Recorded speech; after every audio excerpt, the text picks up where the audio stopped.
Shalom Elohim, Bapak Ibu sekalian, teman-teman sekalian, puji Tuhan kita berjumpa lagi dalam kesaksian iman. Dan saya berdoa Bapak Ibu sekalian sehat, bahagia, dan dalam perlindungan Tuhan yang sempurna, sehingga sukses dalam segala pelayanan, pekerjaan, usaha, maupun sekolah atau aktivitas lainnya.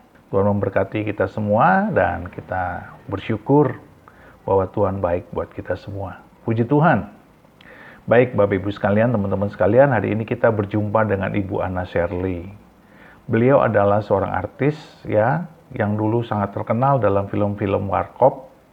Ya, di situ ada Dono, Kasino, dan Indro.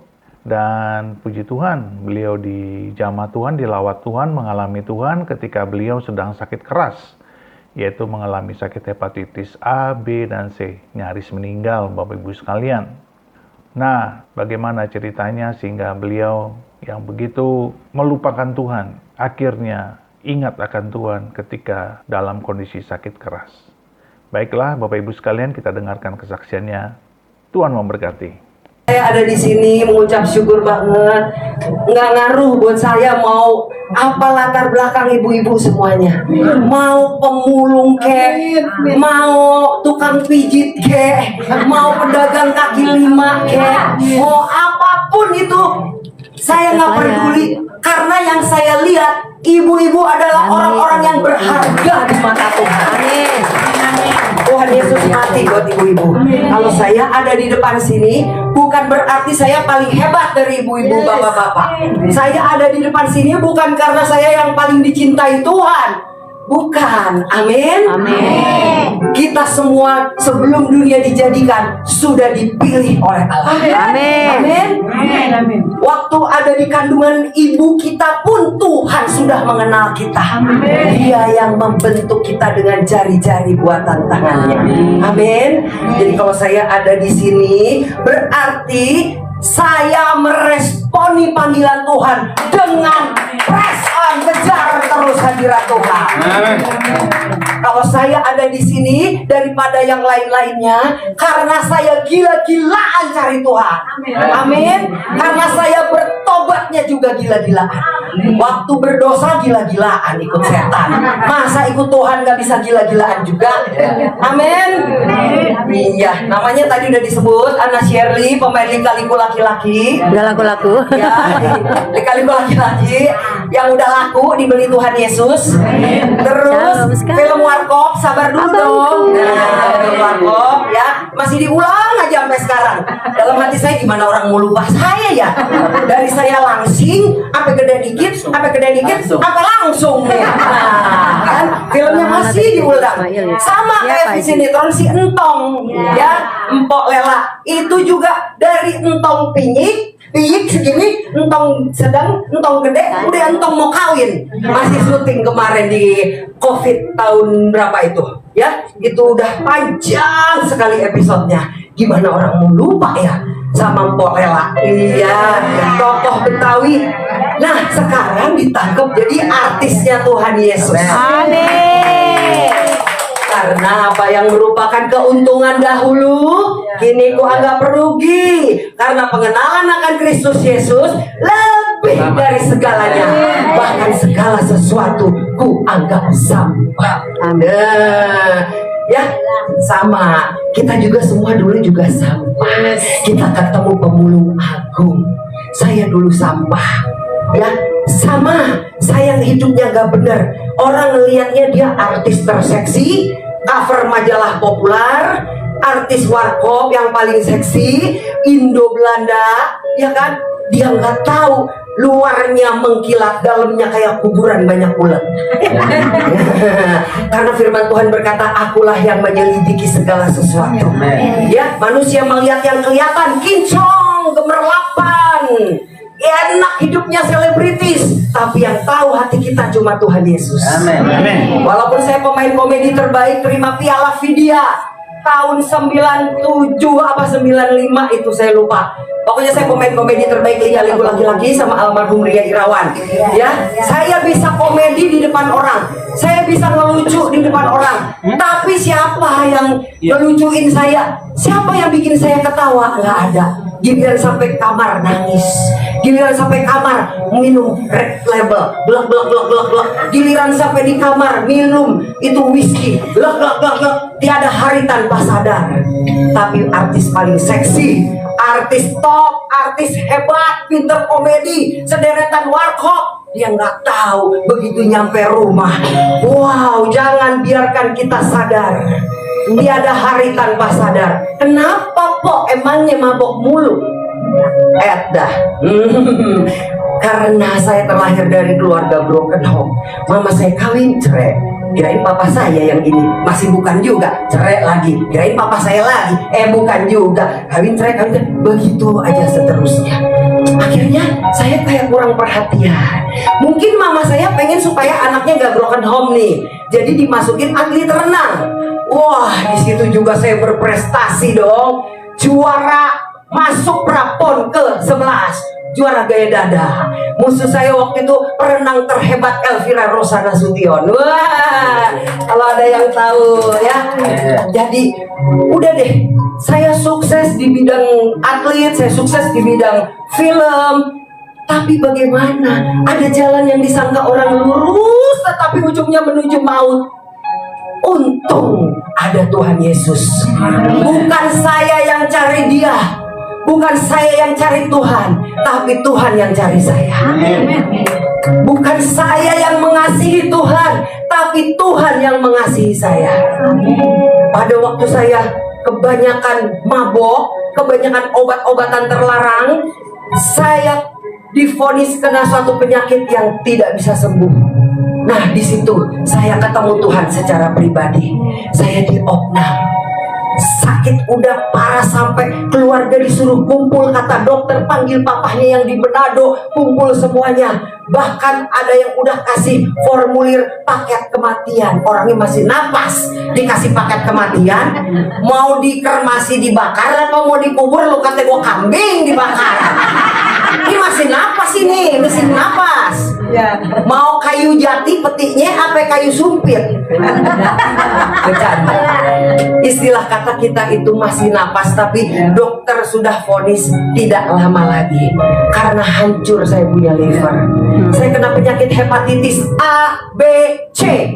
A aja sembuhnya bisa sembuh bisa enggak, apalagi B, apalagi C. Waktu saya ketemu Tuhan secara pribadi, saya jadi orang yang haus lapar akan firman Tuhan. Ya, yang tadinya maunya ngobokat, ngobok minum, ketemu Tuhan maunya baca Alkitab terus gak berhenti. Jadi haus lapar sama firman Tuhan. Baca firman. Pertobatan adalah pembaharuan pikiran. Pertobatan itu bukan dari jahat ke baik. Kalau orang jahat ke baik, semua agama ngajarin. Amin. Pertobatan di anak-anak Tuhan Yesus, pembaharuan pikiran. Cuma firman Tuhan yang bisa memperbarui pikiran kita. Berubahlah oleh pembaharuan budimu, supaya kamu dapat membedakan manakah kehendak Allah yang baik dan yang berkenan kepada Allah. Amin. Waktu dapat vonis dokter hidupnya udah gak lama, sakitnya hepatitis A, B, C, firman yang keluar dari pikiran saya. Oh, dalam nama Tuhan Yesus, aku hidup bukan dari apa yang aku dengar. Aku tidak hidup dari apa yang aku dengar. Aku tidak hidup dari apa yang aku lihat. Aku tidak hidup dari apa yang aku rasakan. Lemas tak berdaya. Aku hidup dari apa yang aku percayai, bahwa sesungguhnya akulah yang mengampuni segala dosamu dan menyembuhkan segala penyakit. Amin. Dosa adalah dosa. Dosa bukan kelemahan. Setiap dosa ada harga yang harus dibayar. Mabok tiap hari, obat tiap hari, gimana kagak hancur lever? Benar? Itu bukan berarti Tuhan hukum saya. Bukan berarti Tuhan marahkan, lu mabok mulu situ, dihajar lu sama Tuhan lu, tobat lu. Itu pikiran manusia yang sering menghakimi. Kalau kita udah terima Yesus sebagai Tuhan dan Juru Selamat, kita diperbaharui, kita dikasihi. Memang Tuhan menghajar anak yang dikasihi, bukan berarti dihajar yaitu dihukum. Dihajar artinya dididik, dimurnikan, diproses.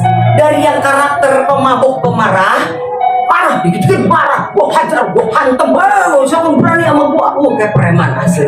Ya, sampai akhirnya karakternya dirubah oleh penderitaan. Di rumah sakit, saya masih bayi rohani, nggak ngerti peperangan rohani, nggak ngerti doa yang indah-indah. Saya cuma bisa bernyanyi. Sekalipun dagingku dan hatiku habis lenyap, gunung batuku dan bagianku,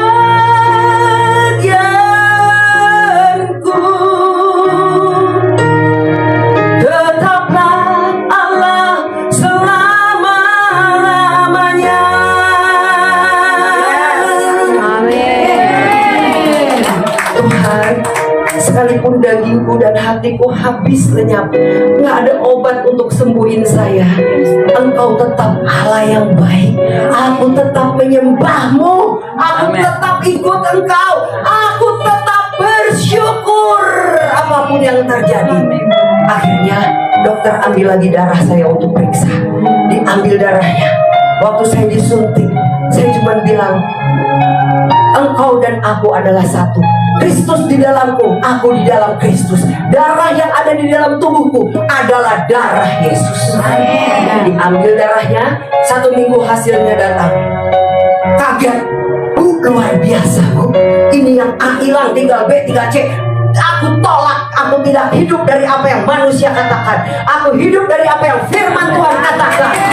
Akulah yang mengampuni segala dosamu dan menyembuhkan segala penyakitmu. Tuhan, Kau tidak menyembuhkan aku setengah-setengah. Engkau mencelikan 2 orang buta, gak satu merem satu melek, Tuhan. Dua-duanya melek, Tuhan. Engkau hilangin A, Engkau juga hilangin B, C. Ambil darah lagi, Bu. Ambil darah lagi ya, Bu. Ambil. Darah Yesus mengalir. Darah Yesus mengalir. Ambil. Hasilnya keluar lagi 1 minggu. Bu, luar biasa, Bu. A hilang, B hilang, tinggal C. Dalam nama Yesus, firman berkata semua manusia pembohong, Allah adalah benar. Aku hidup tidak dari apa yang dokter katakan, aku hidup dari apa yang aku imani. Hasilnya keluar lagi. Datang dokter, Bu, luar biasa ini, Bu. Luar biasa.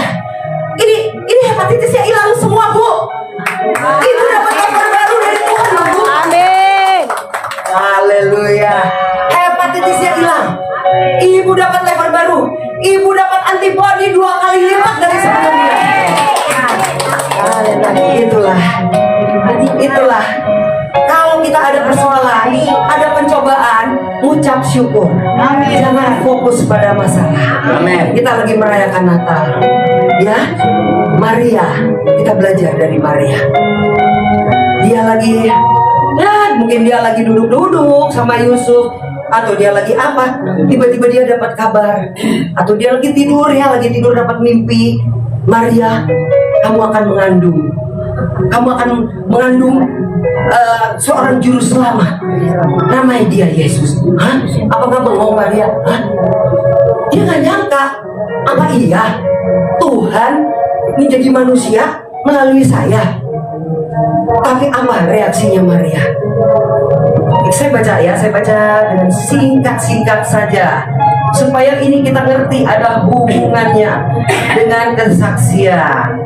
Ya, waktu Maria mendengar pesan Tuhan, dia berkata, jiwaku memuliakan Tuhan. Jiwaku memuliakan Tuhan dan hatiku bergembira karena Allah juru selamatku. Amin. Engkau akan mengandung dan melahirkan seorang anak. Maria memuliakan Tuhan. Emangnya gampang? Pada zaman itu hamil di luar nikah, kalau nggak ditimpuk batu sampai mati, Maria beresiko. Dia dengar kabar baik, tapi di sisi lain dia beresiko. Dia akan mengalami ditimpuk batu, dia akan mengalami kematian. Tetapi sikap hati Maria, dia tetap memuliakan Tuhan. Amin. Dia tetap bergembira. Bisa nggak kita kayak dia? Walaupun vonis sakit, walaupun vonis segala macam apapun dalam keluarga kita, rumah tangga kita, keadaan, kita tetap memuliakan Tuhan. Kita tetap bersuka cita. Kenapa sih? lain sukacita, di sisi lain aib, penuh resiko. Gue bisa mati ini kalau orang semua tahu. Tapi dia menguatkan kepercayaannya kepada Tuhan. Dengan cara bagaimana? Dengan cara dia bergembira. Ingat, bergembiralah karena Tuhan, maka ia akan memberikan apa yang diinginkan hatimu. Ngomong gampang. Ngomong gampang. Lagi susah ditekan utang bunga berbuah, ditekan permasalahan anak memberontak, anak narkoba, suami ninggalin, nyeleweng, suruh bergembira. Lu kagak ngerasain apa yang gua rasain, bener gak? Tapi Tuhan paling dimuliakan di saat dia bisa memberikan kita kegembiraan dalam pencobaan. Di situ Tuhan paling dimuliakan. Amin. Amin. Amin. Di saat apa Tuhan dimuliakan? Di saat kita ngalamin tekanan, pencobaan, penderitaan, kita bisa bergembira. Gimana caranya? Kita harus ngalamin Tuhan secara pribadi. Kita harus ngalamin Tuhan. Tuhan, terima kasih untuk segala sesuatu yang boleh terjadi dalam hidupku saat ini. Aku mengucap syukur. Ini saatnya aku ketemu Tuhan secara pribadi. Ini saatnya aku mengalami mujizat-Mu. Amin. Amin. Tuhan yang kita sembah adalah Tuhan yang supranatural, yang gak masuk di akal. Bagi manusia ini gak mungkin. Hepatitis C, B aja meninggal, apalagi C. Tuhan yang kita sembah adalah Tuhan supranatural. Dari ketidakmustahilan, kita ini manusia-manusia supranatural yang berjalan dalam ketidakmustahilan. Gak mungkin. Maria, gak mungkin. Gila apa? Coba ibu punya anak ibu hamil, masih muda. Anak ibu hamil, terus anak ibu bilang begini, Mama, saya hamil. Hah? Anak siapa? Anak Tuhan. Apa gak dibawa ke rumah sakit? Bukan rumah sakit bersalin, rumah sakit jiwa. Iya gak? Tapi Tuhan yang kita sembah, Tuhan yang melakukan perkara yang mustahil. Tidak ada yang mustahil bagi Tuhan. Amin. Amin. Karena kita hidup bukan dari apa yang kita pikirkan, kita bukan hidup dari apa yang kita rasa, kita hidup bukan dari apa yang kita dengar, kita hidup dari apa yang firman Tuhan katakan. Marilah kepadaku semua yang letih lesu dan berbeban. Mari. Kenapa orang stres? Karena kamu mau pikul sendirian. Kenapa orang lemah? Kenapa orang mau bunuh diri, depresi? Kenapa mau pikul sendiri? Tuhan bilang, marilah kepadaku. Marilah kepadaku semua yang letih lesu dan berbeban berat. Aku akan memberi kelegaan kepadamu. Amin. Pikulah kuk yang kupasang bagimu dan belajarlah kepadaku. Karena kuku itu enak dan bebanku pun ringan, sehingga jiwamu mendapat ketenangan. Amin. Tuhan Allah yang mulia, Yesus Raja segala raja, mau pikul kuk berdua. Pikul. Tapi orang Kristen kebanyakan doanya lepaskan, lepas. Aku usir tangki, aku tangki semua masalah, hutang aku tangki. Firman Tuhan bilang, bersama dengan Allah kita akan melakukan perkara-perkara yang besar. Bukan Tuhan sendirian. Tuhan sendirian sudah selesai. Amin. Amin. Bersama dengan Allah. Pikul koko. Koko itu enak, bebanku ringan. Belajar padaku, karena aku lemah lembut dan rendah hati, sehingga jiwamu mendapat ketenangan.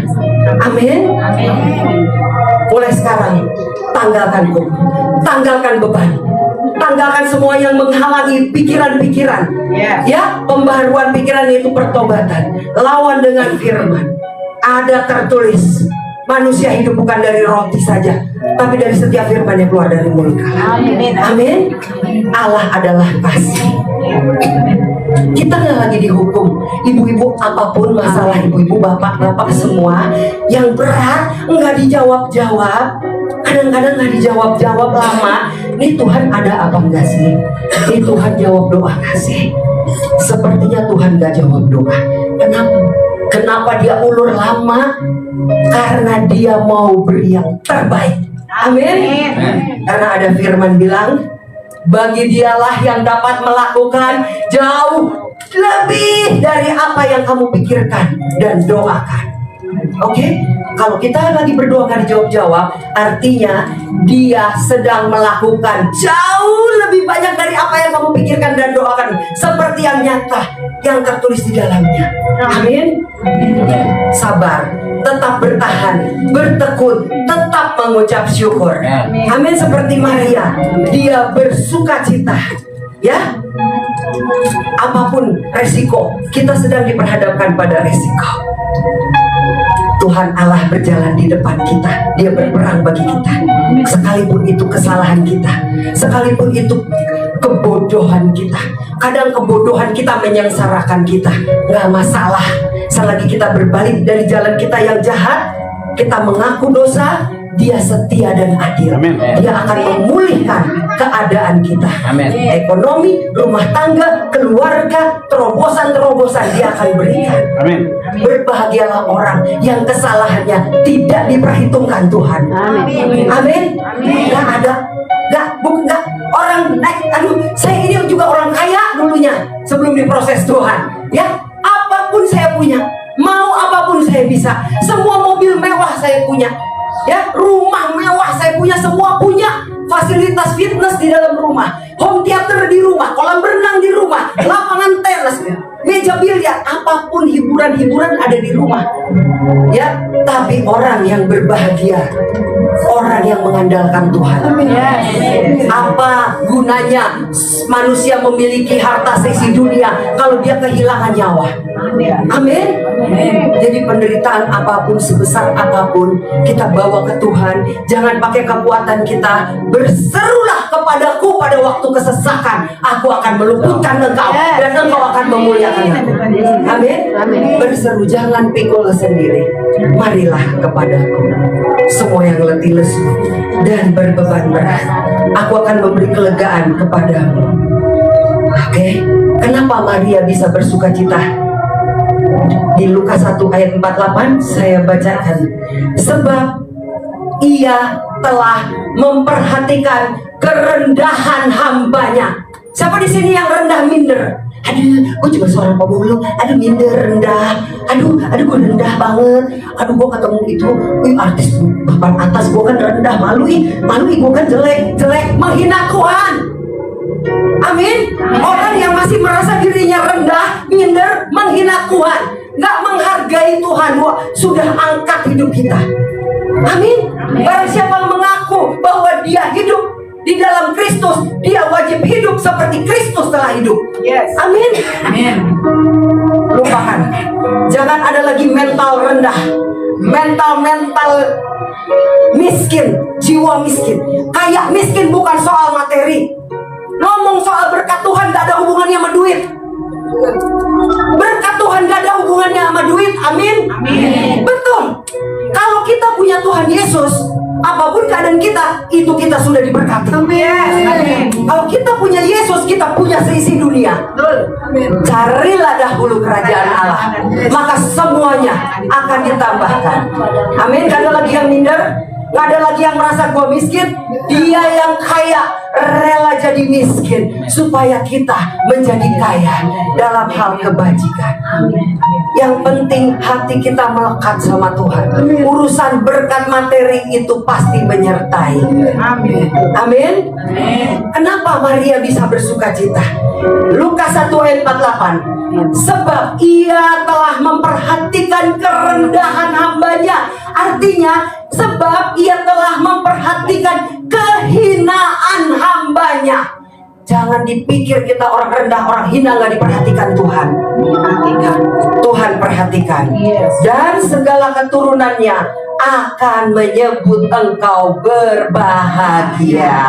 Amin. Di balik semua itu, Tuhan sedang mempersiapkan segala sesuatu yang luar biasa. Amin. Mindset kita harus berubah. Allah turut bekerja dalam segala sesuatu untuk mendatangkan kebaikan bagi mereka yang mengasihi Dia. Allah turut bekerja. Allah sanggup melakukan segala perkara. Ya. Amin. Amin. Oke. Kita mulai hari ini kita intim sama Tuhan. Bilang terima kasih untuk mujizat yang akan Kau nyatakan. Amin. Apapun kondisi kita, kalau kita punya Tuhan Yesus, kita orang-orang yang diberkati. Amin. Gak ada hubungan sama duit. Saya tinggal di istana harta bergelimpangan, tapi saya merasa orang paling sengsara di dunia. Karena terikat hidupnya, terikat. Amin. Tapi Yesus Bapa di surga, karena begitu besar kasihnya akan dunia, Dia persembahkan Yesus mati, Anak yang tunggal. lahir di kandang domba, mati untuk tebus dosa kita. Amin. Kita orang-orang yang sudah dimerdekakan. Kita sudah tidak lagi hidup di bawah kutuk. Amin. Amin. Kita sudah dimerdekakan. Hiduplah sebagai orang merdeka. Amin. Tapi jangan pergunakan kemerdekaan itu untuk hidup di dalam dosa, supaya tidak terjadi yang lebih buruk. Yes. Amin. Kita persembahkan tubuh kita sebagai persembahan yang hidup, yang kudus, dan yang berkenan kepada Allah. Itulah ibadah yang sejati. Yuk, mari kita bangkit berdiri. Puji Tuhan, kesaksian yang luar biasa dari Ibu Ana Sherly, dan sekarang beliau aktif melayani Tuhan ya, melakukan kesaksian-kesaksian dan pelayanan penginjilan di mana-mana. Dan biarlah beliau terus berkembang, dipakai Tuhan luar biasa, diurapi, diberkati, dan beliau tetap semangat di dalam Tuhan. Dan mari kita Bapak Ibu sekalian teruslah bersaksi, teruslah berdoa dan mengasihi jiwa-jiwa yang terhilang, supaya mereka mengalami Kristus. Kita tidak peduli apapun agamanya, sebelum mereka mengenal Kristus, mereka belum dapat diselamatkan. Tetapi ketika mereka mengalami Yesus Kristus dan percaya kepadanya, Tuhan pasti menjamah dan menyelamatkan hidup mereka. Biarlah damai sejahtera Allah yang berlimpah-limpah turun atas mereka semua. Dan kita pun mengalami berkat Tuhan, dikuatkan, dihiburkan, dan biarlah iman kita terus bertumbuh di dalam Yesus Kristus Tuhan kita. Mari Bapak Ibu sekalian, teruslah berdoa dan bersemangat di dalam Tuhan. Tuhan mengasihi kita semua. Di dalam nama Bapa dan Anak dan Roh Kudus, di dalam nama Tuhan Yesus Kristus, Tuhan beserta kita. Haleluya, haleluya, haleluya. Amin, amin, amin, amin, amin.